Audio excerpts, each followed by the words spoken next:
Bihar board से 2026 में inter pass करने वाले छात्र छात्राओं के लिए बड़ी खुशखबरी। अब उनका स्कॉलरशिप की राशि का ऑनलाइन अप्लाई जो है वो शुरू होने जा रहा है, जिसमें गर्ल्स और बॉयज दोनों यहाँ पे ऑनलाइन आवेदन कर सकते हैं। जिसमें गर्ल्स को मिलने वाली राशि जो है वो 25,000 रुपए तो है ही, जिसके बारे में सभी को पता है, और वहीं बॉयज को जो मिलने वाली स्कॉलरशिप की राशि होती है जो कि 10,000 रुपए की राशि होती है, जिसके बारे में काफी कम लोगों को पता होता है और जिसका कम लोग फायदा उठा पाते हैं। तो हम इस वीडियो में सब कुछ जानेंगे कि कैसे आपको 25,000 की स्कॉलरशिप की राशि के लिए ऑनलाइन करना है और 10,000 की राशि का ऑनलाइन जो है वो किस तरह से करना है। साथ ही साथ इस वीडियो में हम जानेंगे कौन कौन से डॉक्यूमेंट्स जो है वो आपको यहाँ पे लेकर ऑनलाइन करना होगा, क्योंकि अगर आपका डॉक्यूमेंट्स रॉन्ग हो जाएगा तो आपको स्कॉलरशिप की राशि नहीं मिलेगी। ठीक है, इसलिए इस वीडियो को पूरा देखेगा बिना स्किप किए हुए, क्योंकि अगर आप स्किप करेंगे तो सही चीज आपसे छूट जाएगा और आपको स्कॉलरशिप की राशि फिर आपको नहीं मिल पाएगी। कई जानते हैं कैसे आपको ऑनलाइन अप्लाई करना है, गर्ल्स को कौन सी स्कॉलरशिप की राशि के तहत पैसा मिलेगा और बॉयज को कौन सी स्कॉलरशिप की राशि के पैसा मिलेगा। साथ साथ इस वीडियो में हम ये भी जानेंगे कि आपका जो है वो लास्ट डेट क्या है और कब से आपका ऑनलाइन जो है वो शुरू है, स्टार्ट कब से है और कब तक जो है वो आपका चलेगा। तो पूरी वीडियो एकदम ध्यान से देखिएगा, क्योंकि यहाँ पे बता दिया गया है, जैसा कि यहाँ पे आप देख सकते हैं, साफ साफ यहाँ पे बोला गया है इस बार जो स्कॉलरशिप की राशि है वो बिल्कुल नए तरीके से छात्रों को दी जा रही है। यहाँ पे अगर आप बिहार बोर्ड 12 पास स्कॉलरशिप के लिए ऑनलाइन आवेदन करते हैं तो यहाँ पे साफ साफ बोला गया है कि जहाँ की आपको पता है कि किसे 25,000 और किसे 10,000 की राशि दी जाती है, जिसमें यहाँ पे साफ साफ बोला गया है कि 25,000 की राशि गर्ल्स को और 10,000 की राशि जो है वो यहाँ पे बॉयज को दी जाती है। अब यहाँ पे कितना पे किसको मिलता है, देखिए यहाँ पे साफ साफ मेंशन किया गया है कि अगर आप गर्ल्स हैं तो आप फर्स्ट डिवीजन है तो भी आपको पैसा मिलेगा 25,000 रुपए की राशि। अगर आप गर्ल्स हैं तो आपको सेकंड डिवीजन पे भी आपको 25,000 मिलेगा। अगर आप गर्ल्स हैं तो थर्ड डिवीजन पे भी आपको 25,000 की राशि बिहार सरकार देगी। वही अगर आप बॉयज हैं तो बॉयज का जो आपका नियम है थोड़ा अलग है। यहाँ पे समझ लीजिए, बॉयज वालों को बोला गया है कि 10,000 रुपए की राशि तो मिलेगी, लेकिन उनको हर हाल में फर्स्ट डिवीजन होना चाहिए। यानी अगर आप फर्स्ट डिवीजन है तो ही आप स्कॉलरशिप के तहत जो है वो राशि यहाँ पे ले सकते हैं। तो ये यहाँ पे क्लियर हो गया कि गर्ल्स की अगर बात कर ली जाए तो आप फर्स्ट को भी मिल रहा है, यहाँ पे गर्ल्स को सेकंड को भी मिल रहा है और थर्ड को भी मिल रहा है। ठीक है, तो हम कैसे आपको ऑनलाइन करना है स्टेप बाय स्टेप में बताने जा रहा हूँ। तो आइए आपको बताते हैं कैसे ऑनलाइन करना है और कौन कौन से डॉक्यूमेंट्स अगर आपके पास नहीं है तो आपको पहले से बनवा लेना है, क्योंकि अगर आपका लास्ट डेट निकल जाएगा ना तो फिर आप ऑनलाइन नहीं कर पाएंगे। क्योंकि यहाँ पे साफ साफ बोला गया है कि जो ऑनलाइन का स्टार्टिंग डेट है ना वो यहाँ पे अप्रैल में ही आपका ऑनलाइन जो है वो यहाँ पे शुरू हो जाएगा। और लास्ट की बात करें तो लास्ट भी आपका देख सकते हैं अप्रैल में ही आपका लास्ट हो रहा है। यहाँ पे कहीं ना कहीं समय आपके पास बहुत कम है।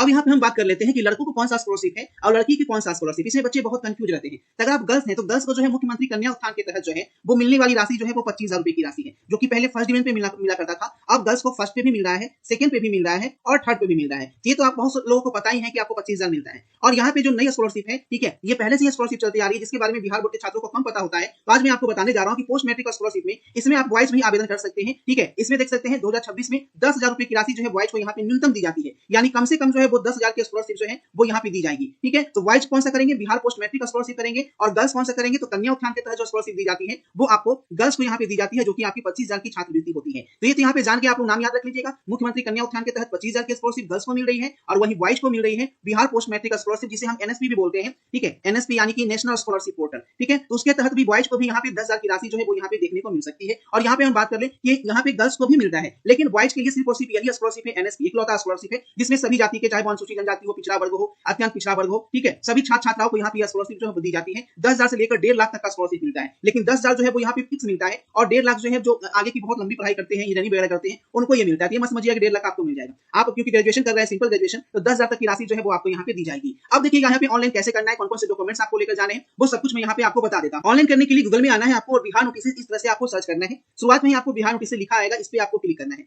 जब आप क्लिक करेंगे तो आपके सामने इस तरीके का पेज खुलेगा और यहाँ पे आपको 3 लाइन का साइन आएगा लेफ्ट कॉर्नर में, तो आपको जो है वो 3 लाइन पे यहाँ पे क्लिक करना है। क्लिक करेंगे तो यहाँ पे नीचे की ओर जाइएगा तो आपको स्कॉलरशिप लिखा हुआ आएगा। देखिए यहाँ पे आपको स्कॉलरशिप लिखा हुआ है, इस स्कॉलरशिप पे आपको यहाँ पे क्लिक करना है। स्कॉलरशिप पे क्लिक करेंगे, यहाँ पे आपको 12th स्कॉलरशिप जो है उसका चयन करना पड़ेगा। देखिए 12th पास स्कॉलरशिप यहाँ पे लिखा हुआ है, इस 12th पास स्कॉलरशिप पे आपको क्लिक करना है 2026 वाला। ठीक है, तो ये आपका होम पेज जो है वो यहाँ पे खुल जाएगा और यहीं पे आपको पूरी जानकारी जो है वो यहाँ पे दी गई है। अब यहाँ से ऑनलाइन कैसे करना है, ठीक है, और डॉक्यूमेंट्स जो है वो आपको कौन कौन से लगेंगे, सबसे पहले ये यहाँ पे दिया गया है। तो ये पूरी जानकारी पढ़ने के बाद सबसे पहले डॉक्यूमेंट समझ लीजिए, क्योंकि आप ये नहीं समझेंगे, ठीक है, ये समझना जरूरी है। यहाँ पे भी लिखा हुआ है, लेकिन मैं आपको समझा देता हूँ कि किसको कौन कौन सा चाहिए, लड़का को कौन सा डॉक्यूमेंट्स होना चाहिए और लड़की को कौन सा डॉक्यूमेंट्स यहाँ पे होना चाहिए। तो सबसे पहले जान लीजिए कि सबसे पहले तो आपके पास आधार कार्ड एसेंशियल है, यानी आधार कार्ड होना ही चाहिए। और सिर्फ आधार कार्ड नहीं होना चाहिए, आधार कार्ड में नेम की स्पेलिंग वही होनी चाहिए, ठीक है, आपके जो माता पिता है, फादर्स नेम, ठीक है, जो आपका आधार कार्ड में है वही आपका 12th के सर्टिफिकेट में भी होना चाहिए। यानी 12th के जो मार्कशीट है या 10th का आपका मार्कशीट है तो उसमें भी प्यारे बच्चों वही नाम की स्पेलिंग होनी चाहिए जो आधार कार्ड में है। यानी किसी का नाम अगर राहुल है, ठीक है, किसी का नाम अगर एग्जांपल में राहुल कुमार आधार कार्ड में लिखा हुआ है तो मार्कशीट में भी आपका राहुल कुमार ही होना चाहिए। ऐसा नहीं कि यहाँ पे कुमार लिखा हुआ है और मार्कशीट में अगर राहुल सिंह लिख दिया है, ठीक है, राहुल सिंह, या कहीं पे भी थोड़ा सा भी एक भी स्पेलिंग का एरर है तो उस कंडीशन में आपको स्कॉलरशिप की राशि नहीं मिलती है और आपका पैसा जो है वो रिजेक्ट हो जाता है। तो अगर आपका आधार कार्ड में आपका नाम या आपके पापा का नाम कुछ भी डिफर है तो आपको जो है समय है, आप अपना मार्कशीट में जो आपका नाम की स्पेलिंग है वही नाम की स्पेलिंग आधार कार्ड में आधार सेंटर से करवा लीजिएगा, नहीं तो फिर आपको पैसा नहीं मिलेगा। पिछले साल बहुत लोगों का पैसा नहीं मिला था इसी गलती के कारण। ठीक है, यहाँ पे ये चीज तो समझ गए। अब देखिए इंटर पास अंक पत्र मार्कशीट बोला जा रहा है, तो आप बोलोगे सर मार्कशीट तो अभी मिला नहीं है, तो मिला नहीं है तो जो आप डाउनलोड किए हैं ना, जो आप डाउनलोड किए हैं रिजल्ट देखने के टाइम में, तो वही मार्कशीट जो है वो आपका 100% काम कर जाएगा, इसके लिए टेंशन नहीं लेना है। ठीक है, इंटर का एडमिट कार्ड, तो एडमिट कार्ड तो आपके पास होगा ही, एडमिट कार्ड जो आप एग्जाम जाते थे लेकर एडमिट कार्ड आपके पास होना चाहिए। बैंक खाता पासबुक, यहाँ पे समझ लीजिए एकदम, ये बहुत इंपॉर्टेंट पॉइंट है, बैंक खाता पासबुक।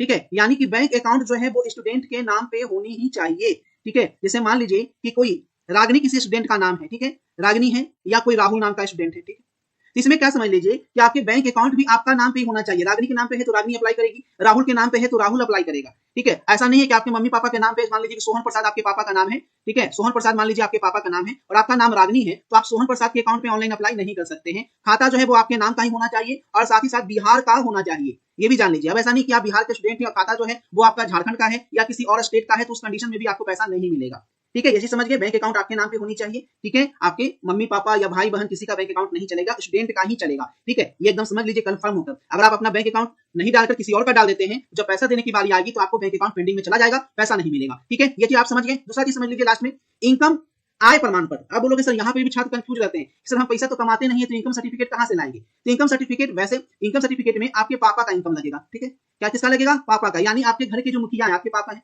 तो आपके पापा की सालाना इनकम क्या है? ठीक है, सालाना यानी कि साल में जो आपका इनकम है आपके पापा का, वो आपका इनकम सर्टिफिकेट ब्लॉक से बनता है, तो आप ब्लॉक से बनवा सकते हैं या इसके लिए ऑनलाइन अप्लाई ब्लॉक में होता है, ये आप कर लीजिएगा ताजा वाला। ठीक है, इनकम सर्टिफिकेट होना चाहिए। उसके बाद जाति प्रमाण पत्र बोला गया है कि जाति प्रमाण पत्र समझ लीजिए, अगर आप जनरल से है तो आपको जाति प्रमाण पत्र नहीं लगेगा।